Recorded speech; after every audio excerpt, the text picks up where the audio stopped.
उसने अपने छोटे बेटे अरुण की शादी गुंजन से करवा दी।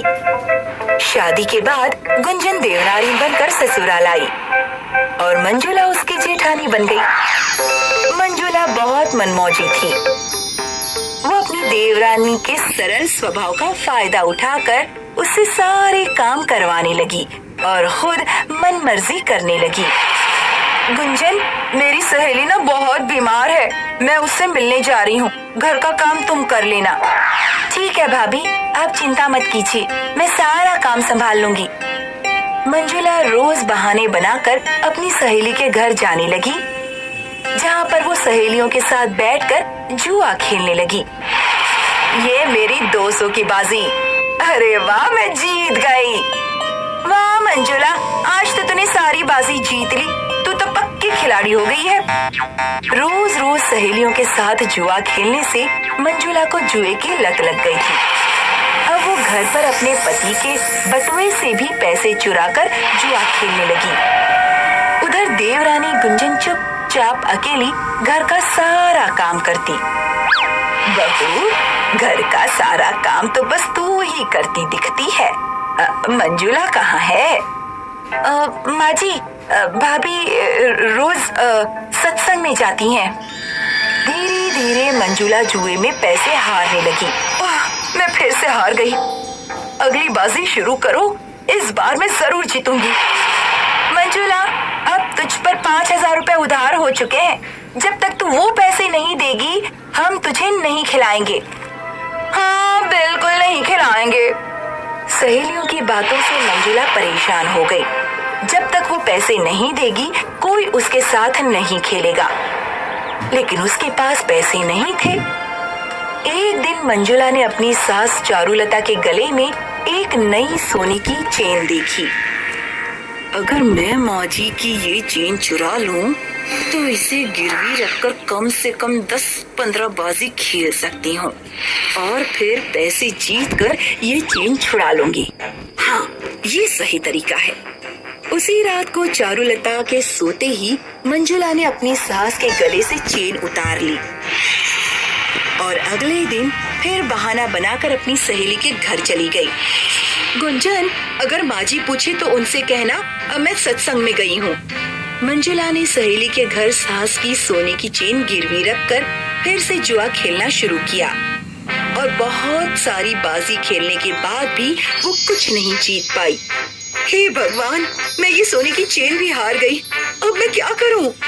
मंजुला, तेरी ये सोने की चेन अब मेरी हो गई। अगर तुझे और खेलना है तो और पैसे लाने पड़ेंगे।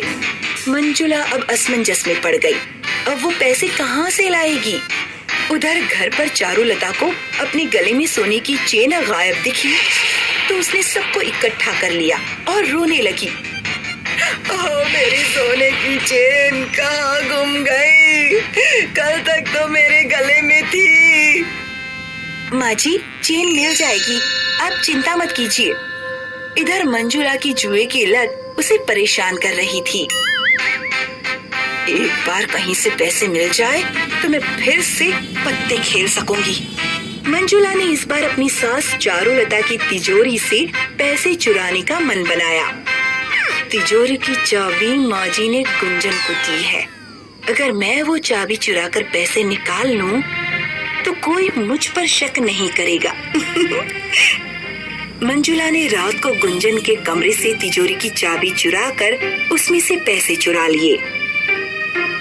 लेकिन इस बार उसको गुंजन ने पकड़ लिया। भाभी, आप तिजोरी में से पैसे चुरा रही है? तभी वहाँ चारुलता आ गई।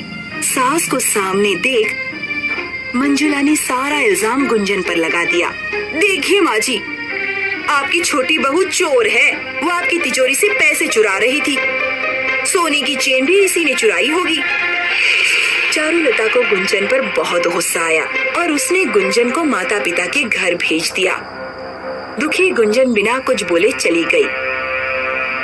कुछ दिन बीत गए, लेकिन मंजुला की जुआ खेलने की तलब बढ़ती गई। गुंजन चली गई, अब मैं सहेली के घर कैसे जा पाऊंगी? अपनी लत के वश होकर मंजुला ने अपनी सास की चाय में नींद की दवा मिला दी। चाय पीते ही उसकी सास सो गई। फिर मंजुला चुपके से उसके सोने के कंगन लेकर सहेली के घर चली गई। अरे वाह मंजुला, इस बार कंगन लाई है, मान गए। मंजुला ने फिर से खेलना शुरू किया। उसने पहली बाजी में जैसे ही कंगन दांव पर लगाए, उसकी सास और देवरानी गुंजन वहां आ गए। माँ जी, गुंजन, आप दोनों? चारुलता ने मंजुला को रंगे हाथों पकड़ लिया और उसकी जुए की लत को सबके सामने उजागर कर दिया। मंजुला बहू, मुझे तुम पर बहुत दिनों से शक था, लेकिन जब तुमने छोटी बहू पर इल्जाम लगाया तो मेरा शक यकीन में बदल गया। भाभी, आपने सत्संग के नाम पर झूठ बोला और घर में चोरी करके सबका दिल दुखाया है। तुम्हारे जुए की लत और जीतने के जुनून की वजह से तुम मेरे कंगन और चेन दोनों गवा चुकी हो। वो तुम्हारे हिस्से के गहने थे, अब मेरे बाकी गहनों पे सिर्फ छोटी बहू का हक है। मुझे माफ कर दीजिए माँ जी, आज के बाद मैं ऐसा कभी नहीं करूंगी।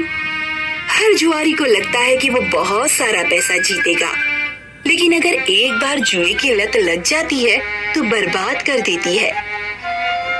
किसी भी चीज की लत या उसका नशा इंसान को तबाह ही करता है, इसीलिए इससे दूर ही रहना चाहिए।